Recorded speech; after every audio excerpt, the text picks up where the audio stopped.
الحمد لله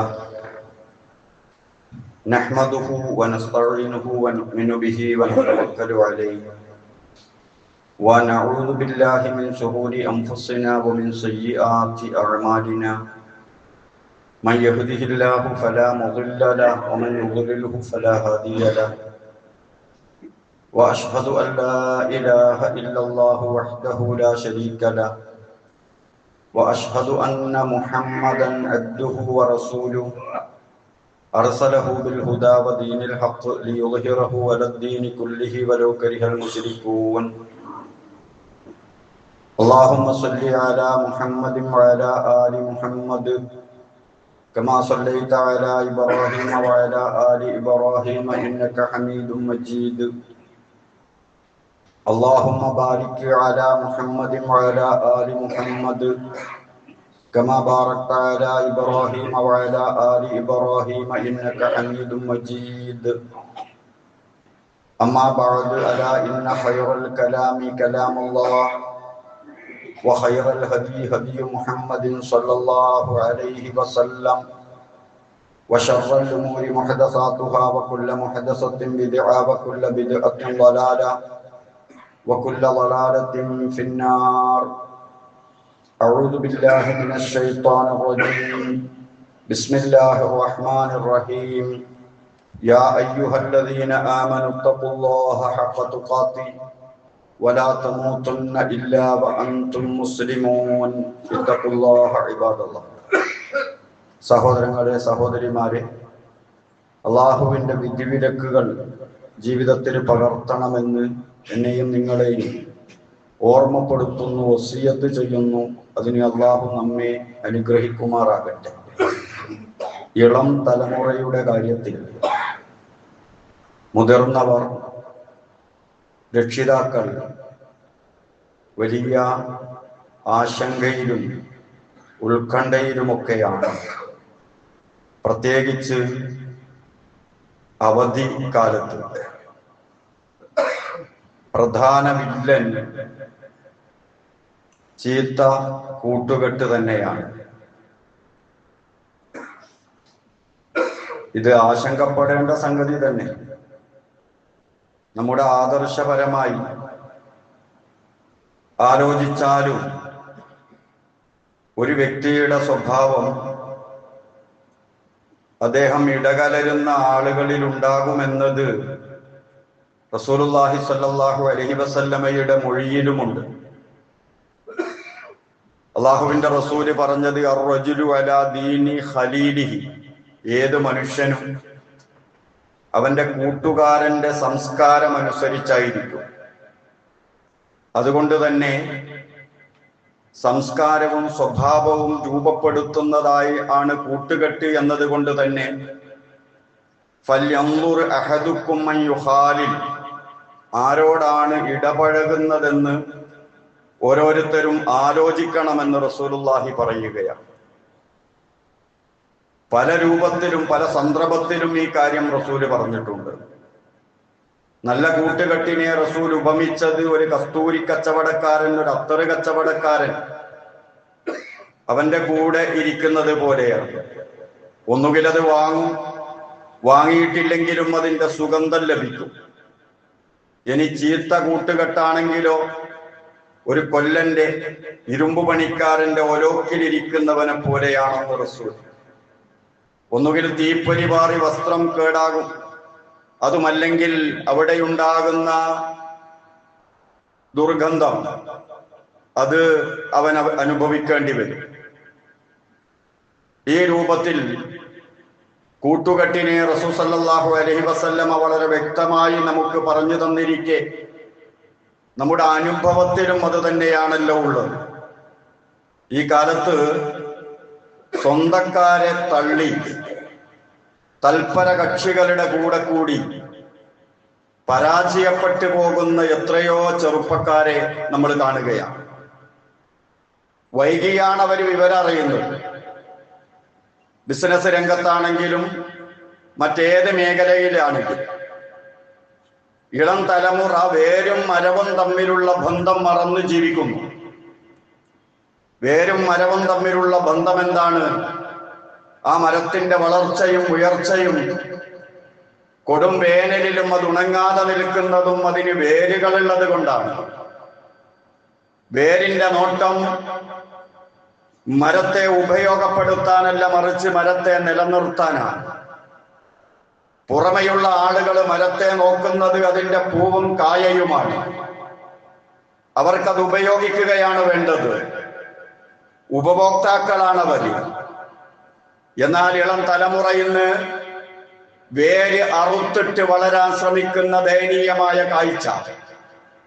വീട്ടിലുള്ള മുതിർന്നവർ, രക്ഷിതാക്കൾ അവരുടെ വാക്കുകൾ അതൊന്നും മുഖവിലക്കെടുക്കാതെ പുറത്തുനിന്ന് കൂട്ടുകാരുടെ വാക്കുകൾ മധുരമായി തോന്നി അങ്ങനെ അതിന്റെ പിന്നാലെ പോയി പരാജയത്തിന്റെ പടുകുഴിയിൽ ആപതിക്കുന്നതാണ് നമ്മൾ കാണാൻ കഴിയുന്നത്. എല്ലാം തകർന്നാൽ പിന്നെ വീണ്ടും ആരാണ് സംരക്ഷിക്കാനുണ്ടാവുക? സ്നേഹം വിതച്ച് വളർത്തിയ രക്ഷിതാക്കൾ തന്നെ മറ്റാരും. കാരണം രക്ഷിതാക്കൾക്കും കുടുംബത്തിനും മുതൽ മുടക്കുണ്ട് ഇളം തലമുറയുടെ വളർച്ചയിൽ. അവരവരുടെ സ്നേഹം കൊടുത്തിട്ടുണ്ട്, അവരുടെ സമ്പത്ത് ചെലവാക്കിയിട്ടുണ്ട്, അവരുടെ സമയം കൊടുത്തിട്ടുണ്ട്, ഒരുപാട് പ്രതീക്ഷകൾ അർപ്പിച്ച് വളരുന്നത് നോക്കി നിന്നവരാണ് അവർ. അത് തകരുന്നത് കണ്ടാൽ അവർക്ക് വേദനയാണ്. അതുകൊണ്ട് പടുംകുഴിയിൽ വീണാൽ വീണ്ടും സംരക്ഷിക്കാനും താങ്ങി നിർത്താനും അവര് തന്നെ ഉണ്ടാവും. അപ്പോ പുറമെയുള്ള ആളുകളുടെ സംസാരം മധുരമുള്ള വിഷമാണെന്ന് തിരിച്ചറിയാൻ ഇളം തലമുറ തയ്യാറാകണം.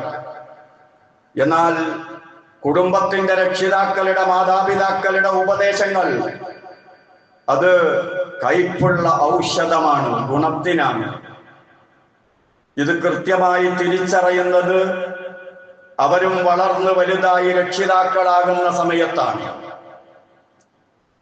വിജയത്തിന്റെ നല്ല നെറുകയിൽ എത്തിപ്പെട്ടാൽ, കയ്യിൽ ഇഷ്ടം പോലെ പൈസ ഉണ്ടെങ്കിൽ, സ്ഥാനമാനങ്ങളൊക്കെ കിട്ടിയാൽ ആയിരങ്ങൾ ഉണ്ടാകും കൂടെ കൂടാൻ. തളർന്നു വീണാലോ തന്ത്രശാലികളൊക്കെ ഒഴിഞ്ഞു മാറും, പിന്നാരും ഉണ്ടാവൂല. പിന്നെ അവസാനം ആ കുടുംബം തന്നെ ഉണ്ടാവുകയുള്ളൂ. അതുകൊണ്ടാണ് കുടുംബ ഭദ്രത പരിശുദ്ധ ദീനുൽ ഇസ്ലാം എപ്പോഴും ഊന്നി പറയുന്നത്. എഴുന്നേൽപ്പിക്കാൻ അവര് വേണം, വളരാൻ അവര് വേണം, താങ്ങി നിർത്താൻ അവര് വേണം. അവരൊരിക്കലും ഇതുകൊണ്ട് ജീവിക്കാനല്ല ആഗ്രഹിക്കുന്നത്. ഏതൊരു സാധനത്തിനും നേല് വേണമെങ്കിൽ വെളിച്ചം വേണ്ടേ? വെളിച്ചമില്ലാതെ എങ്ങനെ നേലുണ്ടാവുക? അപ്പൊ നമ്മുടെ ജീവിതത്തിൽ ഐശ്വര്യവും പ്രതാപവും എല്ലാം ഉള്ള സമയത്ത് നേല് പോലെ ആളുകൾ ഉണ്ടാകും. എന്നാൽ ഇരുൾ മുറ്റിയാലോ തകർന്നു പോയാലോ പിന്നെ നേലുണ്ടാവൂല. അതുപോലെ തന്നെയാണ് ആളുകളെന്ന് നമ്മൾ മനസ്സിലാക്കണം. പ്രത്യേകിച്ച് ഇളം തലമുറ പുകഴ്ത്തി പറയുന്നവരെ കാണാം. പുകഴ്ത്തി പറയുന്നത് മുതലെടുക്കാനാണെന്ന തിരിച്ചറിവ് പോലുമില്ലാതെ എന്തെല്ലാം ചതിക്കുഴികളിലാണ് ജീവിച്ച് പരിചയമില്ലാത്ത ജീവിതം തുടങ്ങുന്ന ഇളം തലമുറ ഈ കാലഘട്ടത്ത് അകപ്പെട്ടു പോകുന്നത്. ഒളിച്ചോട്ടവും മറിച്ചല്ല. ഒളിച്ചോടുന്ന പെൺകുട്ടികൾ, കൊച്ചനുജത്തിമാർ, അവർക്ക് ഒളിച്ചോടാൻ പ്രചോദനമാകുന്നത് അവരുടെ ശരീരം കണ്ട് പുറമെയുള്ളവർ ആഗ്രഹിച്ചത് കൊണ്ടാണ്. അവർക്ക് ആഗ്രഹിക്കാൻ മാത്രം ആ ശരീരത്തെ വളർത്തിയതാര്? അതേക്കുറിച്ച് ആലോചനയില്ല. വിളവെടുപ്പിന് വരുന്ന ആളുകളുടെ കൂടെ ഇറങ്ങിപ്പോവുകയും അടിവേര് മറന്നു പോവുകയും അവസാനം അടിപതറി വീഴുന്ന സമയത്ത് രക്ഷിതാക്കളിലേക്ക് തന്നെ തിരിച്ചു പോരാൻ ആലോചിക്കുകയും ചെയ്യുന്ന ഒരുപാട് ജന്മങ്ങൾ ഇന്ന് നമ്മുടെ സമുദായത്തിനകത്തും കണ്ടുകൊണ്ടിരിക്കുകയാണ്. ഇവിടെയാണ് മാതാപിതാക്കളും മക്കളും ജ്യേഷ്ഠാനുജന്മാരും തമ്മിലുള്ള ആ കുടുംബ ബന്ധത്തിന്റെ സ്നേഹത്തിന്റെ ആഴം നമ്മൾ തിരിച്ചറിയേണ്ടത്. എത്ര ഉയർന്നാലും ആ ഉയർച്ച ഞാൻ ഉണ്ടാക്കിയതാണ് എന്ന അഹങ്കാരം ആർക്കുണ്ടാകുന്നോ അന്ന് മുതൽ പരാജയമാണ്. ഖുർആൻ അതിനെ വിമർശിക്കുന്നുണ്ട്.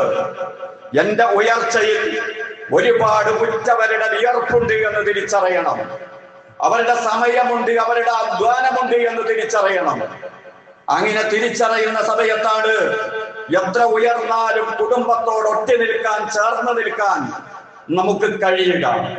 കുടുംബ ബന്ധം എന്നത് ഒരു വലിയ ബന്ധമായി വിശുദ്ധ ഖുർആനും റസൂലുള്ളാഹി സ്വല്ലല്ലാഹു അലൈഹി വസല്ലമയും ഇതുകൊണ്ട് തന്നെയാണ് വളരെ ഗൗരവത്തിൽ നമ്മെ പഠിപ്പിക്കുന്നത്. പ്രത്യേകിച്ച് ഈ കാലത്ത് നാടുമായി പരിചയമില്ലാത്ത പ്രവാസികൾ കൂട്ടുകെട്ടിന്റെ പേരിൽ ഒന്ന് നാട് പച്ചപിടിപ്പിക്കണം, ശേഷിക്കുന്ന കാലം നാട്ടിൽ ജീവിക്കണമെന്ന് ആഗ്രഹിച്ച് ആകെക്കൂടി സ്വരൂപിച്ചതുമായി നാട്ടിൽ വന്നു കഴിഞ്ഞാൽ അത് ഊറ്റിയെടുക്കാൻ കഴുകക്കണ്ണുമായി ഒരുപാട് ആളുകൾ പിന്നാലെ കൂടുന്നതും അങ്ങനെ നശിപ്പിച്ചു കളയുന്നതും നമുക്ക് കാണാൻ കഴിയും. എന്നാൽ ഇതേ വിഷയം തന്നെയാണ് പരലോകത്തിന്റെ വിജയത്തിലും അല്ലാഹു തആല നിദാനമാക്കിയിരിക്കുന്നത് എന്നതാണ് വസ്തുത. അതായത് രക്ഷിതാക്കളുടെ, മാതാപിതാക്കളുടെ സ്നേഹപരമായ പോസിറ്റീവായ ഇടപെടലുകളെ മുഴുവനും തള്ളിയിട്ട് ചൂഷണം ചെയ്യുന്ന കൂട്ടുകാരുടെ കൂടെ കൂടിയിട്ട് പരാജയപ്പെട്ടു പോകുന്ന നമ്മുടെ ദയനീയ അവസ്ഥ ദുനിയാവിലുണ്ടെങ്കിൽ അത് തന്നെയാണ് ആഖിറത്തിന്റെ വിഷയത്തിലും അള്ളാഹുവിന് പറയാനുള്ളത്. അള്ളാഹു പറയുന്നത്, നിങ്ങളെ സൃഷ്ടിച്ചത് ഞാനാണ്, നിങ്ങൾക്ക് റിസ്ക് തരുന്നത് ഞാനാണ്, നിങ്ങളെ വളർത്തിയത് ഞാനാണ്, നിങ്ങൾ ഇന്ന് ഉപയോഗിക്കുന്ന എന്തെല്ലാം ഉണ്ടോ അത് മുഴുവനും നിങ്ങൾക്ക് തന്നത് ഞാനാണ്, നിങ്ങളെ എല്ലാവിധ ഉപദ്രവങ്ങളിൽ നിന്നും രക്ഷപ്പെടുത്തുന്നത് ഞാനാണ്. അതുകൊണ്ട് എന്റെ വാക്കനുസരിച്ച് നിങ്ങൾ ജീവിക്കുക, എന്റെ കൽപ്പനയനുസരിച്ച് നിങ്ങൾ ജീവിക്കുക. നിങ്ങളെ പിഴപ്പിച്ച് കളയുന്ന, നിങ്ങളെ ആഹാരം നഷ്ടപ്പെടുത്തുന്ന പിശാചിന്റെ കൂടെ, മനുഷ്യ പിശാചുക്കളുടെ കൂടെ കൂടി, അതുപോലെ ഭൂതഗണത്തിൽപ്പെട്ട പിശാചുക്കളുടെ കൂടെ കൂടി നിങ്ങൾ നിങ്ങളെ നശിപ്പിക്കരുതേ എന്നാണ് അള്ളാഹുവിന് പറയാനുള്ളത്. അതാണ് ഖുർആനിൽ അള്ളാഹു പറഞ്ഞുകൊണ്ടിരിക്കുന്നത്. അള്ളാഹുവിനെ ധിക്കരിച്ച് ജീവിച്ചാലും അള്ളാഹുവിന്റെ സ്നേഹം, ആ മനുഷ്യനോടുള്ള ഇഷ്ടം അള്ളാഹ് കൈവിടുന്നില്ല. കാരണം അപ്പോഴും അവന് അന്നം കൊടുക്കുന്നത് അള്ളാഹുവാണ്, ഓക്സിജൻ കൊടുക്കുന്നത് അള്ളാഹുവാണ്. അവൻ ഈ ഭൂമിയിൽ ജീവിക്കാൻ അനുകൂലമായത് മുഴുവനും ആ വിതരണം നിർത്തിയിട്ടില്ല, അള്ളാഹു തുടർന്നുകൊണ്ടിരിക്കുകയാണ്. അപ്പൊ അള്ളാഹുവിനെ സംബന്ധിച്ച് പറഞ്ഞത് റസൂലുള്ളാഹി സ്വല്ലല്ലാഹു അലൈഹി വസല്ലമ നമ്മെ പഠിപ്പിച്ചു തരികയാണ്. അള്ളാഹുവിന്റെ റസൂല് പറയുന്നു, ലാ അഹദ അസ്ബറു അലാ അൻ യസ്മഉഹു മിനല്ലാഹി അസ്സ വജൽ.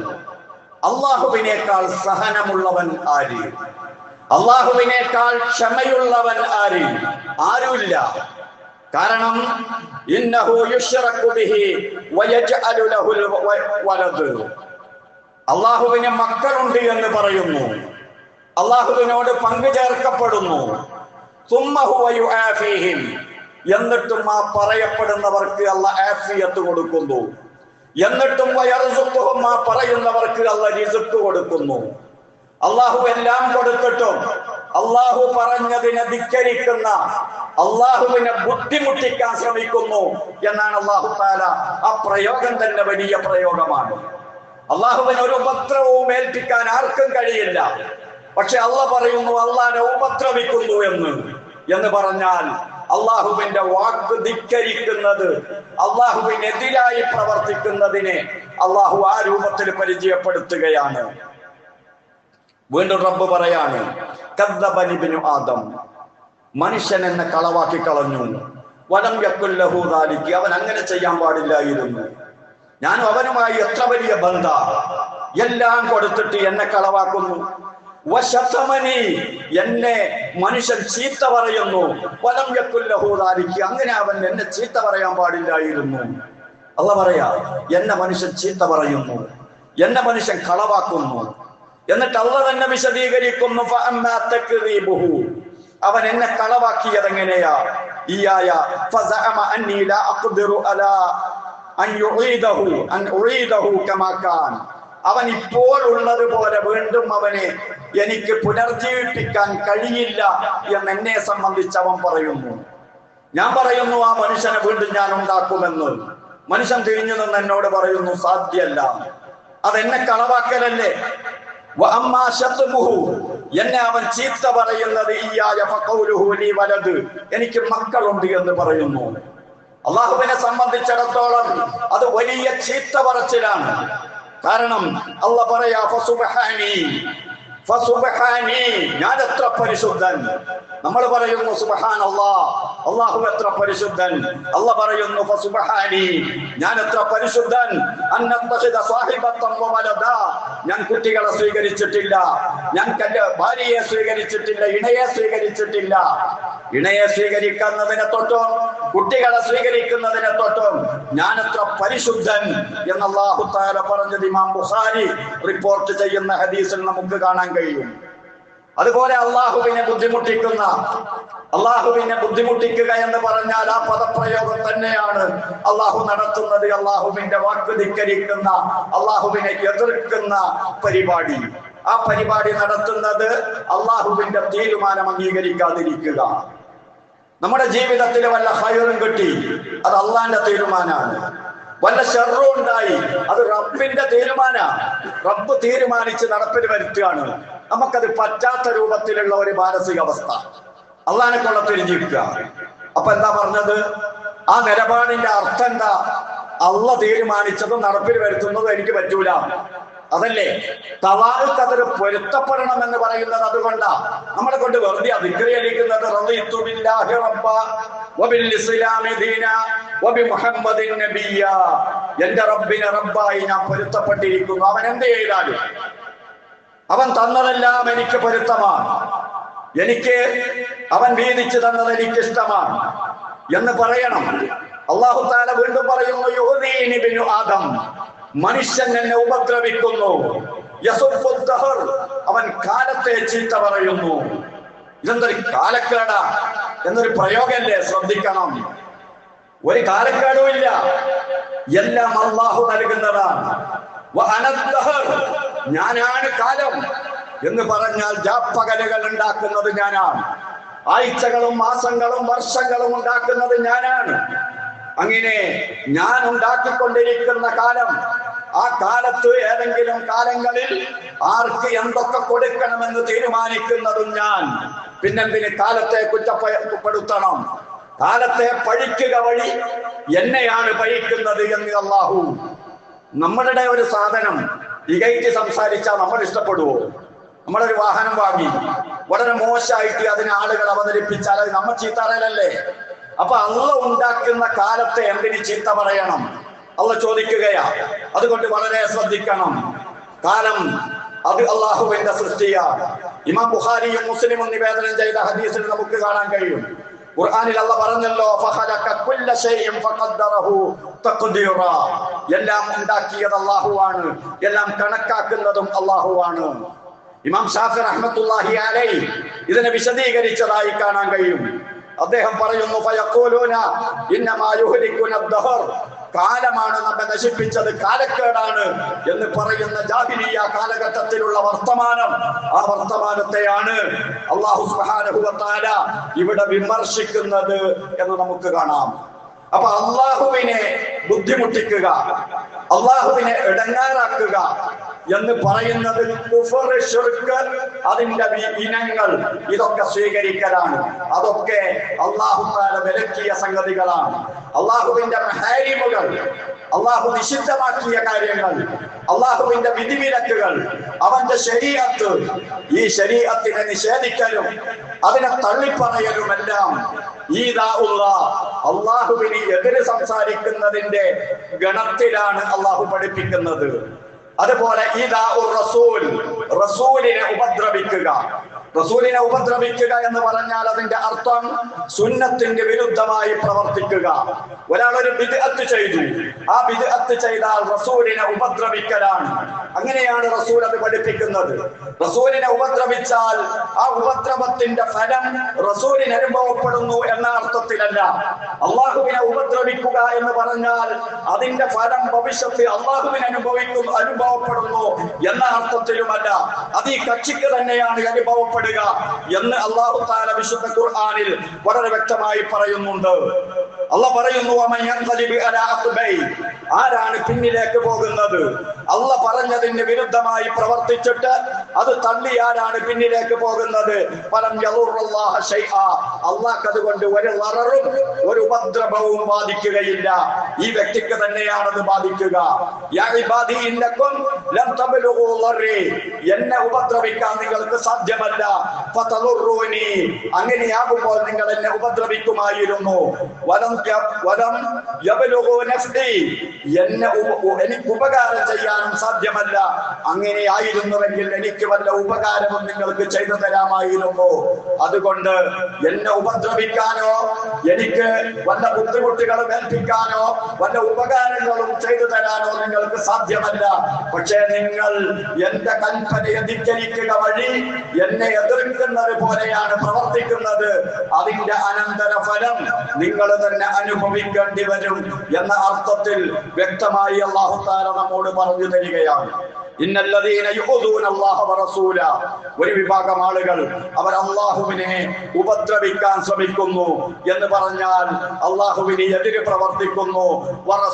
അവന്റെ റസൂലിനെയും അവരെ അല്ലാഹു ശപിച്ചിരിക്കുന്നു. ദുനിയാവിലും ആഖിറത്തിലും വളരെ നീചമായ ശിക്ഷ അവർക്ക് അല്ലാഹു തആല തയ്യാറാക്കി വെച്ചിരിക്കുകയാണ് എന്ന് പറയുന്നു. അപ്പൊ കൂട്ടുകെട്ട് വളരെ ശ്രദ്ധിക്കേണ്ടതാണ്. അള്ളാഹുവിൽ നിന്ന് അകന്നു പോകുന്നത് ഇബ്ലീസിനെ കൂട്ടുപിടിക്കുന്നത് കൊണ്ടാണ്. അതുപോലെ ദീനുൽ ഇസ്ലാമിൽ നിന്ന് അകലുന്ന വിധത്തിലുള്ള പ്രവർത്തികൾ ചെയ്യിപ്പിക്കുന്ന കൂട്ടുകാരെ തെരഞ്ഞെടുക്കുന്നത് കൊണ്ടാണ്. അതുകൊണ്ട് തന്നെയാണ് ദുനിയാവ് നശിച്ചു പോകുന്നത്. ഇതെല്ലാം തിരിച്ചറിഞ്ഞ് പ്രവർത്തിക്കുക. അള്ളാഹു നല്ല കൂട്ടുകാരെ സ്വീകരിക്കാൻ നമുക്ക് തൗഫീഖ് നൽകുമാറാകട്ടെ. അഖൂലു ഖൗലി ഹാദാ واستغفر الله العظيم لي ولكم واستغفره اني وعنكم وعن جميع المسلمين والمؤمنين اجمعين فاستغفروه انه هو الغفور الرحيم.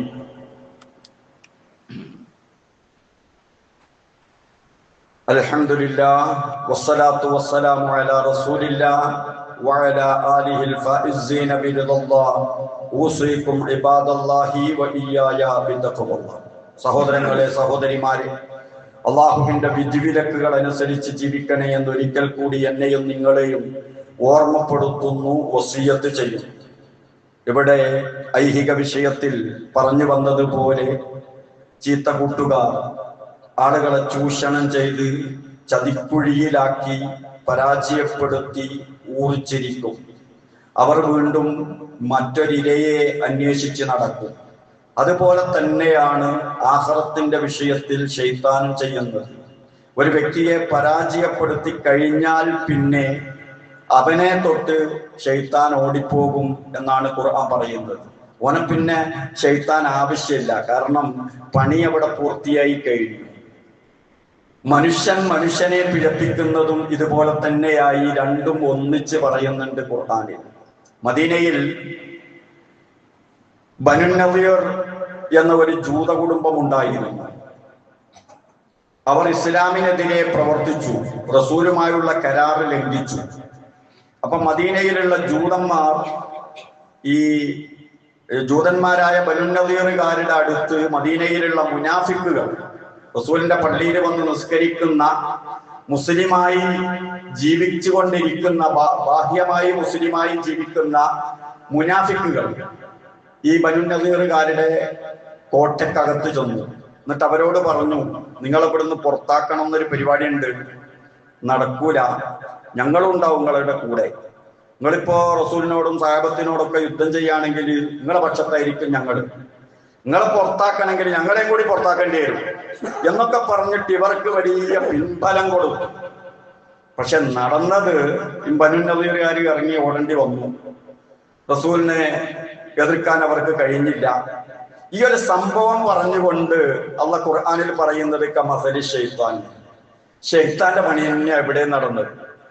ഇത് ഖാലലിൽ ഇൻസാൻ, ശൈത്താൻ മനുഷ്യനോട് പറഞ്ഞല്ലോ, ഉക്ഫുർ, നീ കാഫറായിക്കോ എന്ന് പറഞ്ഞാൽ ദുന്യാവിൽ നിന്ന് മനുഷ്യനെ നീ കാഫറായിക്കോ എന്ന് പറഞ്ഞ് കാഫറാക്കുക എന്ന പരിപാടി അല്ല ശൈത്താൻ ചെയ്യുക. കുഫറിലേക്ക് കൊണ്ടുവന്ന പടി ഇങ്ങനെ ചെയ്യും, മനുഷ്യനത് സ്വീകരിക്കും, അങ്ങനെ കാഫറാകും.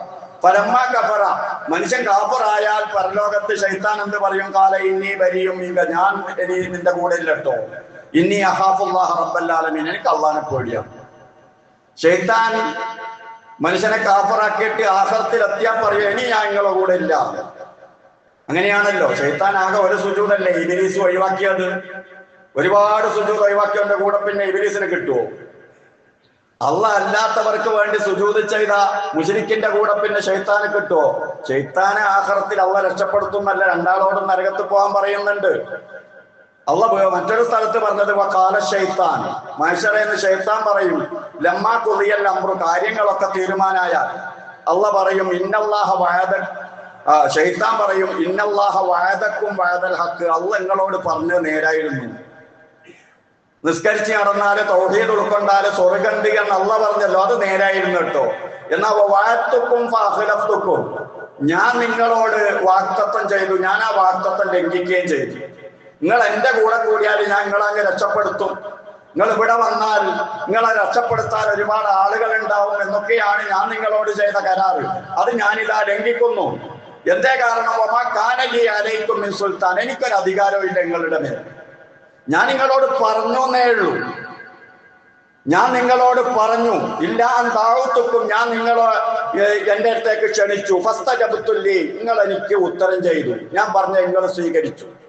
അതുകൊണ്ട് ഫലാ തലൂമൂനി, നിങ്ങൾ എന്നെ കുറ്റപ്പെടുത്തണ്ട. വലൂമു അൻഫുസക്കും, നിങ്ങൾ നിങ്ങളെ തന്നെ കുറ്റപ്പെടുത്തിയാൽ മതി. എനിക്കൊരു അധികാരം ഉണ്ടായിരുന്നില്ല. ഇത് തന്നെയാണ് ഇവിടെ കൂട്ടുകാർ കൂടി പരാജയപ്പെടുത്തിയാൽ, നമ്മുടെ കൂടെ കൂടി നമ്മ പരാജയപ്പെടുത്തിയ ആളുകൾ പറയാം ഇതേ വാക്ക് തന്നെയാണ്. ഞാൻ പറഞ്ഞെടുക്കാനോ എന്റെ മാതാപിതാക്കൾ പറഞ്ഞെടുത്തോ എന്നൊക്കെ പറഞ്ഞിട്ട് ഈ പരാജയപ്പെട്ടവനെതിരെ തിരിയുന്ന മനുഷ്യപിശാചുക്കളുടെ അതേ സ്വഭാവം ഇബ്ലീസ് നാളെ മഹ്ശറയിൽ വെച്ച് ചെയ്യുന്നത് അള്ളാഹു നമ്മോട് പറഞ്ഞു തരികയാണ്. ശിർക്കിന്റെ നേതാക്കന്മാരുണ്ടല്ലോ ഇവിടെ, പല സംഘടനയിലുള്ള ആളുകളും അവരുടെ അനുയായികളുടെ മേൽ വല്ല സ്വാധീനവും ആ ശിർക്കിന്റെ നേതാക്കന്മാർക്കുണ്ടോ?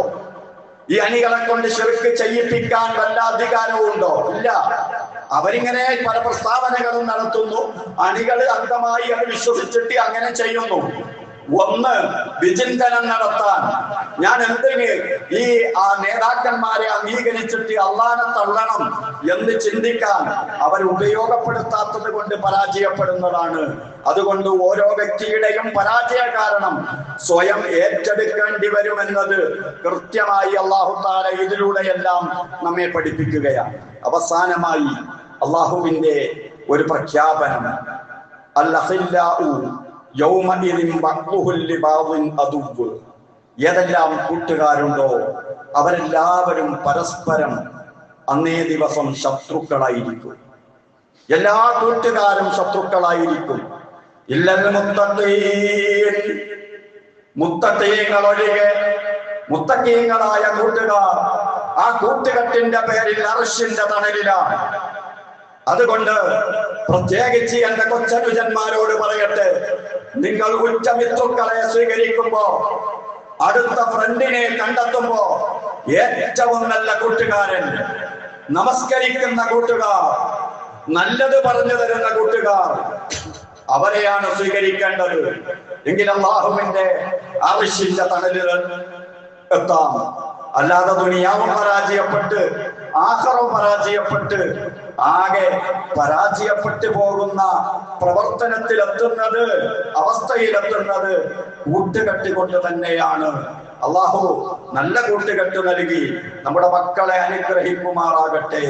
നല്ല കൂട്ടുകെട്ടിലൂടെ ഇഹവും പരവും നന്നാക്കിയ നല്ല മക്കളായി നമ്മെ അല്ലാഹു പരിവർത്തനപ്പെടുത്തുമാറാകട്ടെ. അള്ളാഹുവിന്റെ വിധിവിലക്കുകൾ അനുസരിച്ച് ജീവിക്കുന്ന സത്യവിശ്വാസികളെ കൂട്ടുകാരായി സ്വീകരിക്കുന്ന സൽവൃത്തരുടെ കൂടെ സ്വർഗത്തിൽ പോകുന്ന നല്ല ആളുകളുടെ കൂട്ടത്തിൽ അള്ളാഹു നമ്മെ ഉൾപ്പെടുത്തി തരുമാറാകട്ടെ. പല ആളുകളും ദുആ വസിയ്യത്ത് ചെയ്തിട്ടുണ്ട്. നമ്മുടെ കൂടെ പ്രവർത്തിക്കുന്ന സുഹൃത്ത് വെന്റിലേറ്ററിലാണ്, അദ്ദേഹത്തിന് എത്രയും പെട്ടെന്ന് അള്ളാഹു ശിഫ നൽകി അനുഗ്രഹിക്കുമാറാകട്ടെ. അള്ളാഹുവെ, ശിഫ നൽകി അനുഗ്രഹിക്കണേ റഹ്മാനെ. അതുപോലെ ദുആ വസിയ്യത്ത് ചെയ്ത എല്ലാ രോഗികൾക്കും ശിഫ നൽകി അനുഗ്രഹിക്കണേ റഹ്മാനെ.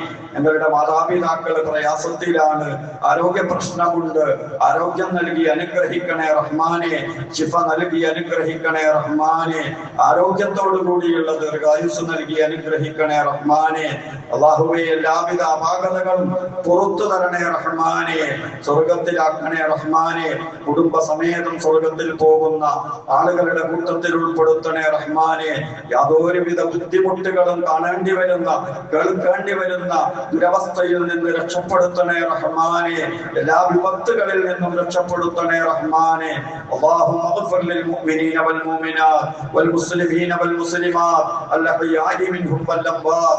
ربنا آتنا في الدنيا حسنة وفي الآخرة حسنة وقنا عذاب النار. ربنا تقبل منا إنك أنت السميع العليم وتب علينا إنك أنت التواب الرحيم. آمين برحمتك يا أرحم الراحمين.